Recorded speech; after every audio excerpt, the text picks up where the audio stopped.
చూశారు కదా, ఫర్టిలిటీ అంటేనే 49 అని అర్థం. ఇది ఇండియాస్ బెస్ట్ ఫర్టిలిటీ హాస్పిటల్. 49 అంటే సంతానం, 49 అంటే సంతోషం. 39 Andhra Pradesh, Telangana. So usually pregnancy టైంలో చాలా మిత్స్ ఉంటాయి. ఏంటంటే ఈ పండ్లు తినొద్దు అని చెప్పేసి అంటుంటారు, అబార్షన్ అయిపోతుంది అని చెప్పేసి భయపెట్టిస్తుంటారు.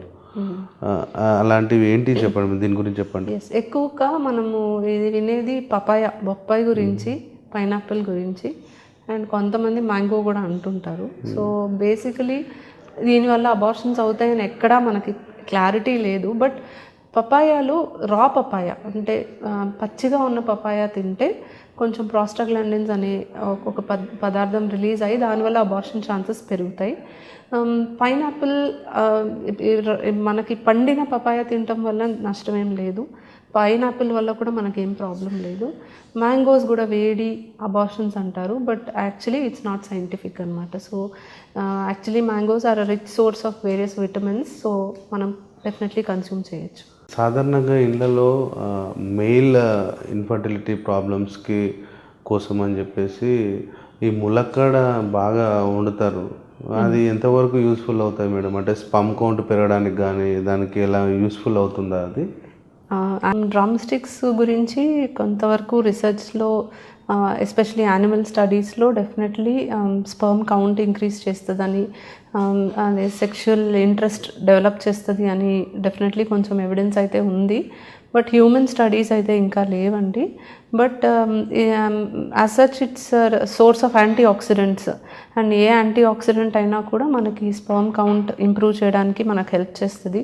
So sperm count and quality improve అవుతుందనే మనకి తెలుస్తూ ఉంటుంది. సో డెఫినెట్లీ మేల్స్లో ప్రాబ్లమ్స్ ఉన్నప్పుడు మనం యాంటీ ఆక్సిడెంట్ రిచ్ ఫుడ్ తీసుకోమని చెప్తాము.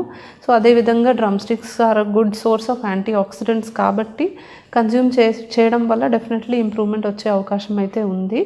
డెఫినెట్ సైంటిఫిక్ ఎవిడెన్స్ లేకపోయినా కూడా తినటంలో నష్టమేం లేనప్పుడు there could be a benefit అని అనుకొని మనం సజెస్ట్ చేయొచ్చు, అండ్ దానివల్ల కొంచెం ఉపయోగం అయితే ఉండొచ్చు.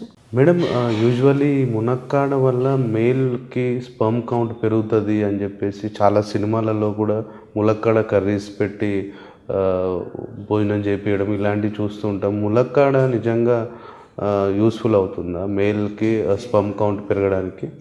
సో ములక్కాడ గురించి డెఫినెట్లీ కొంతవరకు రీసెర్చ్ అయితే ఉందండి. బట్ ఎక్కువ శాతం ములక్కాడ ఆకు లీవ్స్ పొడి చేసి కొన్ని యానిమల్ మోడల్స్లో స్టడీ చేయడం జరిగింది. అండ్ డెఫినెట్లీ కొంచెం రిజల్ట్స్ అయితే ఫేవరబుల్గానే వచ్చాయి. అంటే దానివల్ల స్పర్మ్ కౌంట్ ఇంప్రూవ్ అవుతుంది అండ్ సెక్షువల్ ఇంట్రెస్ట్ అనేది పెరుగుతుంది అనేది మనకి డెఫినెట్లీ ఎవిడెన్స్ అయితే ఉంది. బట్ హ్యూమన్ స్టడీస్ అయితే ఇంతవరకు లేదు. మెయిన్ ఈ ములక్కాడ అనేది యాంటీ ఆక్సిడెంట్ రిచ్ ఉంటుంది. అండ్ యాంటీ ఆక్సిడెంట్స్ ఎప్పుడు కూడా మన స్పర్మ్ కౌంట్ ఇంప్రూవ్ చేయడానికి కానీ డెఫినెట్లీ యూస్ఫుల్లే ఉంటుంది. So definite scientific evidence human స్టడీస్లో లేకపోయినా మునక్కాడ వల్ల మనకు బెనిఫిట్ అయితే ఉందని తెలుసు కాబట్టి మెయిల్ ఇన్ఫర్టిలిటీ ఉన్నప్పుడు, స్పర్మ్ కౌంట్ తక్కువ ఉన్నప్పుడు ములక్కాడ వాడటంలో డెఫినెట్లీ నష్టం లేదు. హెల్పే చేస్తుంది కాబట్టి సజెస్ట్ చేయడానికి ప్రాబ్లం లేదు అది.